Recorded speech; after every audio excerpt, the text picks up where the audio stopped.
காய்ச்சி சிட்டுக்குருவி சேனல் நேயர்களுக்கு வணக்கம். இப்போ நான் எண்ணெய் கத்திரிக்காய் காரக்குழம்பு வைக்க போகிறேன்.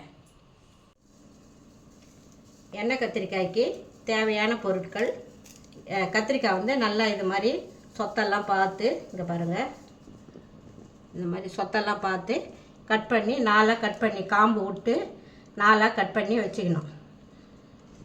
எண்ணெய், தக்காளி ஒரு 200 கிராம் தக்காளி, மிளகாய்த்தூள், சீரகம், வெந்தயம், கடுகு, உளுத்தம்பருப்பு, பூண்டு, சின்ன பல் பூண்டு உரிச்சு வச்சுருக்கிறேன், ஒரு 20 பல் பூண்டுக்கு, பெரிய வெங்காயம் 2, கருவேப்பிலை அலசி வச்சுருக்கேன். இதை வச்சு தான் நான் இப்போ எண்ணெய் கத்திரிக்காய் காரக்குழம்பு வைக்க போகிறேன். இதை பூண்டு தட்டி போடணும்.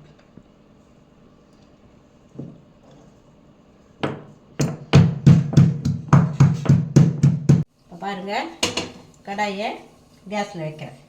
வச்சுட்டு கேஸை பற்ற வைக்கிறேன். கடாயை காயிட்டோன்னே எண்ணெய் ஊற்றுறேன். நல்லெண்ணெயில் தாளிக்கணும். நல்லெண்ணெய் இல்லை, அதனால் நான் சமையல் எண்ணெயில் தாளிக்கிறேன். சமையல் எண்ணெயில் பாருங்கள், எண்ணெய் ஒரு 50 கிராமுக்கு ஊற்றுறேன். 50 கிராமுக்கு கொஞ்சம் முன்ன பின்ன இருக்கலாம். பாருங்கள், எண்ணெய் காஞ்சிச்சு. புளி சொல்ல மறந்துட்டேங்க. புளியும் கரைச்சி வச்சுருக்கேன், ரெடியாக கரைச்சி வச்சுருக்கிறேன். புளி ஒரு 50 கிராமுக்கு கொஞ்சம் அதிகம். அரை ஸ்பூன் வெந்தயம் போடுறேன்.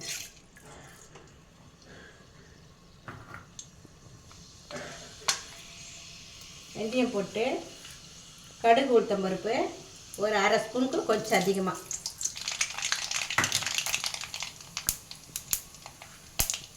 சீரகம் ஒரு 1/4 ஸ்பூன்,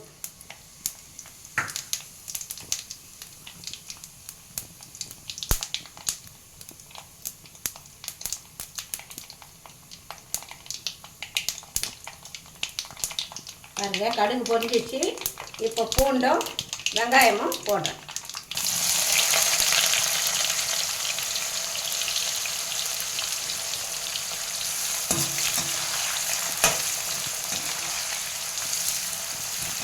பாருங்கள், வெங்காயம் நல்லா வதங்கி வந்துச்சு. இப்போ கருவேப்பிலை அலசி வச்சுருக்கேன், அந்த கருவேப்பிலை போடுறேன்.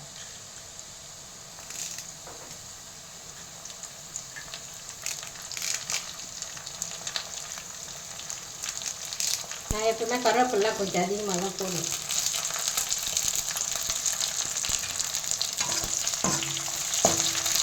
அந்த கரைச்சிட்டு இப்போ தக்காளி போட்டுறேன்.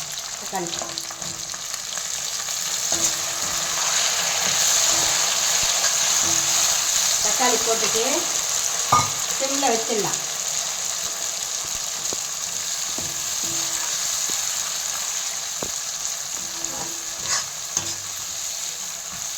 கத்திரிக்காவை தண்ணி நல்லா எடுத்துட்டு போடுறேன். தக்காளியும் கத்திரிக்காயும் சேர்ந்து வதங்கும். தண்ணி நல்லா எடுத்துடணும் கத்திரிக்காவிலேருந்து.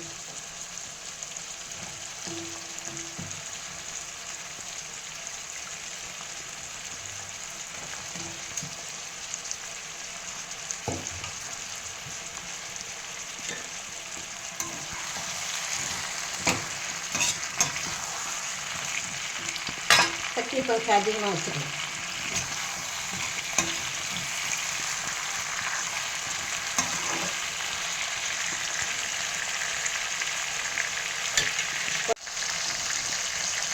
கொஞ்சமாக உப்பு பண்ணுங்க, ஏன்னா கத்திரிக்காய் சப்புன்னு இல்லாமல் இருக்கும். அதனால் கொஞ்சமாக உப்பு போட்டு வதக்கணும்னா உப்பு கொஞ்சம் உரைக்கும் கத்திரிக்காயில். அதுக்காக கொஞ்சமாக உப்பு போடுறோம். போட்டு மறுபடியும் கிளறி விடும்.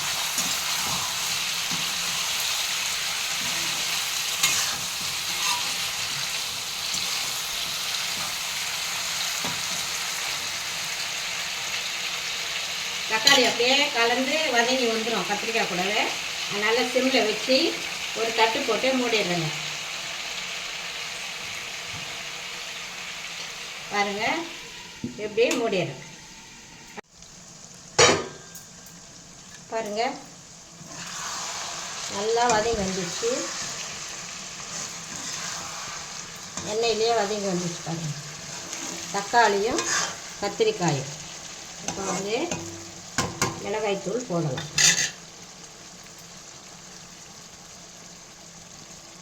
இதுலேயே மஞ்சாத்தூள் போட்டிருக்கேன், அதனால தான் நான் மஞ்சள் பொடி போடலை. 1 2 3 4 5 6 ஸ்பூன் போட்டிருக்கிறேன். உங்களுக்கு தேவைன்னா காரம் சாப்பிட்றவங்களா இருந்தால் கொஞ்சம் கூட்டியாக குறைச்சா போட்டுக்கலாம். புளி தண்ணி ஊற்றுறேன்.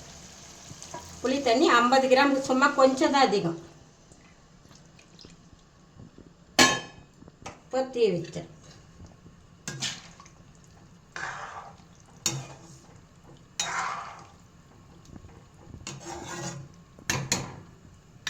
இப்போ தேவையான உப்பு போட்டுக்கலாம். முதல்ல கொஞ்சம் போட்டேன் கத்திரிக்காய் வதங்க சொல்ல. இப்போ குழம்புக்கு தேவையான உப்பு. இப்போ கொதிக்கிட்டோம். மூடி போட்டு மூடிடுறேன். மூடிட்டு கொஞ்சம் கம்மியாக வச்சிடலாம். தீ ரொம்ப அதிகமாக வைக்கக்கூடாது.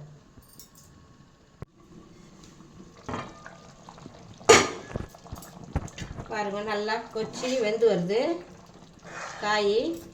கத்திரிக்காய் வந்து 400 கிராம் கத்திரிக்காய் போட்டேன். உள்ளூர் கத்திரிக்காய், காஞ்சிபுரம் உள்ளூர் கத்திரிக்காய், பச்சை கத்திரிக்காய். நல்லாயிருக்கும் சுவையாக. இன்னும் கொச்சி வேகணும், காய் வேகணும். அதனால் மூடி வைக்கிறேன். சிம்லேயே இருக்கட்டும்.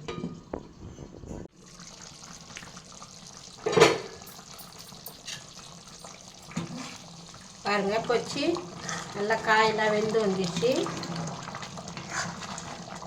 சரியாக 25 நிமிஷம் ஆச்சுங்க. குழம்பு கொச்சி சரியான பதத்துக்கு வரத்துக்கு காயெல்லாம் வெந்து போச்சு. கத்திரிக்காய், எண்ணெய் கத்திரிக்காய் காரக்குழம்பு ரெடி ஆயிடுச்சு. பாருங்கள், எண்ணெய் கத்திரிக்காய் காரக்குழம்பு தயாராகிடுச்சு. இதை சாப்பிட்டுட்டு எப்படி இருக்குதுன்னு எனக்கு சொல்லணும். காஞ்சி சிட்டுக்குருவி சேனலுக்கு லைக் பண்ணுங்கள், ஷேர் பண்ணுங்கள், கமெண்ட் பண்ணுங்கள், மறக்காமல் சப்ஸ்கிரைப் பண்ணுங்கள். நன்றி.